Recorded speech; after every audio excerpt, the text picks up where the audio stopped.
Alright, how's everybody doing today? We got a couple things to talk about, especially, first of all, address the elephant in the room.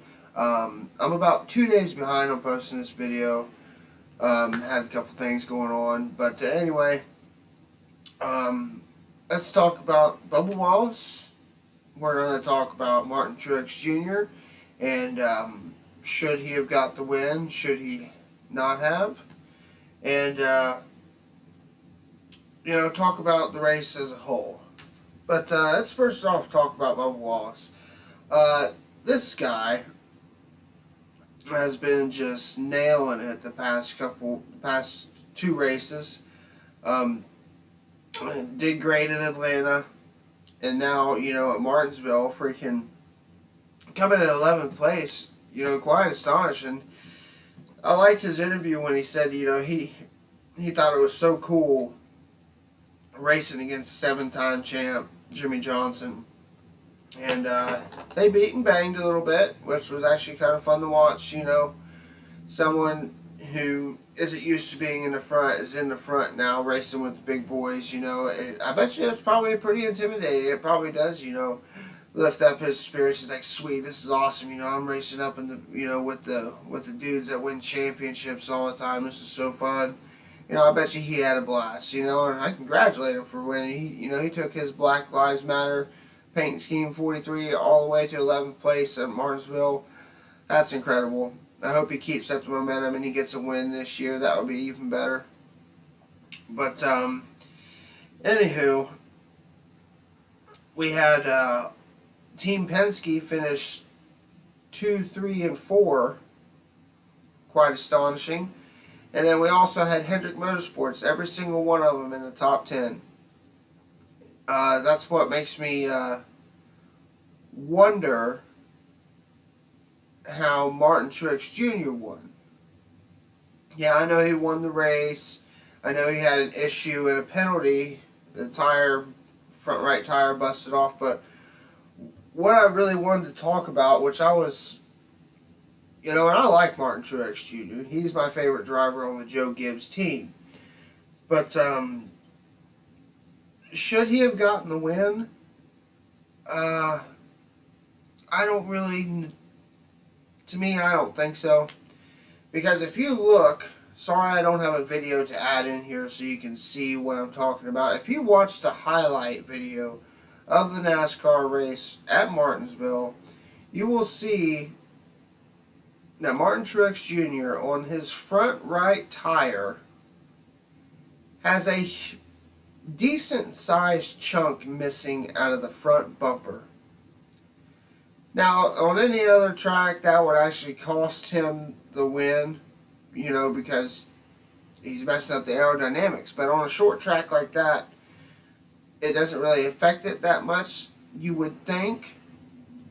But, me and my buddies on NASCAR Heat 4 online, we had a really in-depth conversation about should he have won because of that missing bumper on the front right.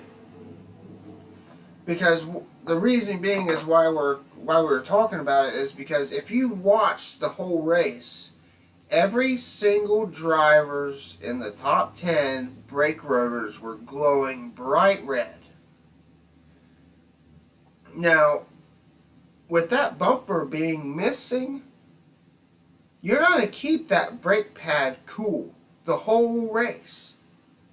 The whole race. Which means you'll be able to drive the car better. You won't be overheating your brake pads, at least one side. Now, what was very interesting is how I thought it was very interesting that even Jeff Gordon and Mike Joy in the booth during the race was like, look at that car, just get in the corners and act like, it's at the beginning of the race. He's still digging, he's still getting it, and it's just amazing, that I guarantee you that bumper being cut off played a huge role in that win. And I think it's,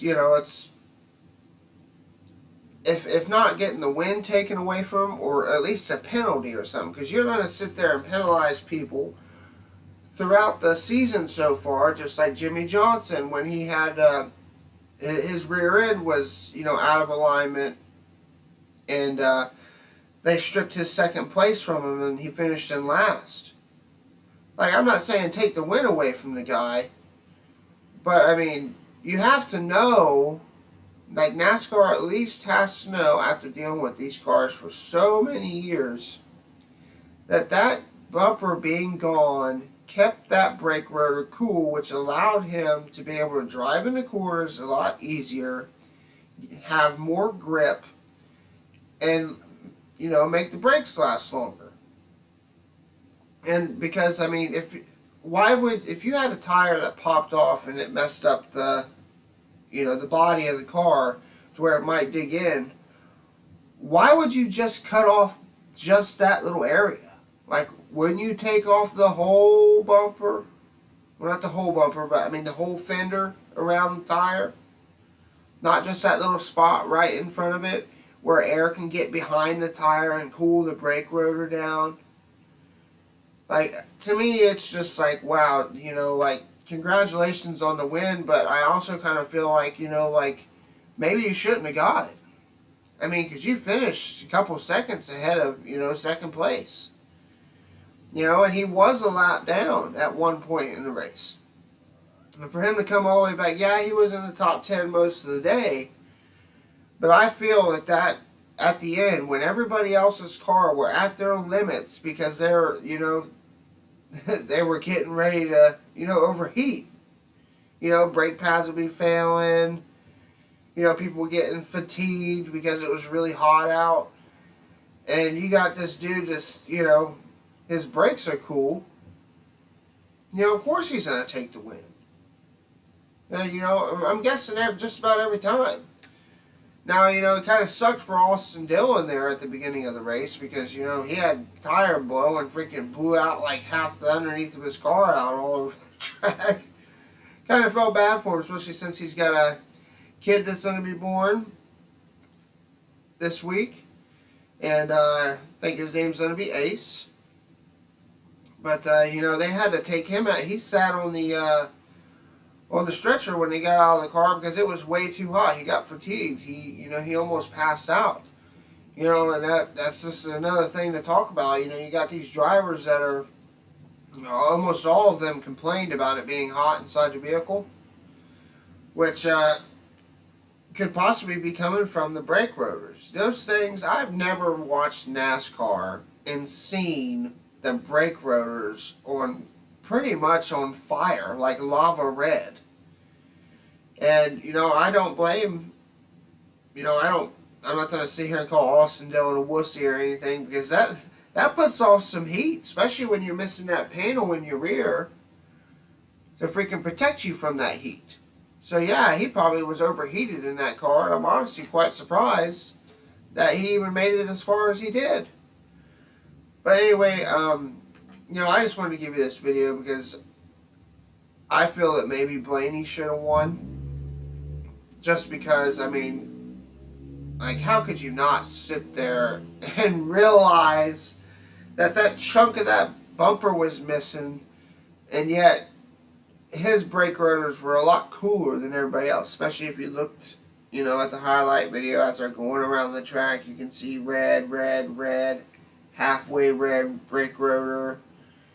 It was just very, very odd to me. I had a lot of people in the NASCAR Heat that plays online talking about it as well. I mean, congratulations to Martin Truex Jr. I like him. He, like I said, he's my favorite one. But I honestly feel like there should be some kind of penalty for that because, that was a big, like, I'm surprised no one more was talking about it because, if you sit there and watch NASCAR, you would notice that. You would notice how that affected the car. If anything, that made his car better over everyone else's on the long run because he didn't have that buildup of hot air.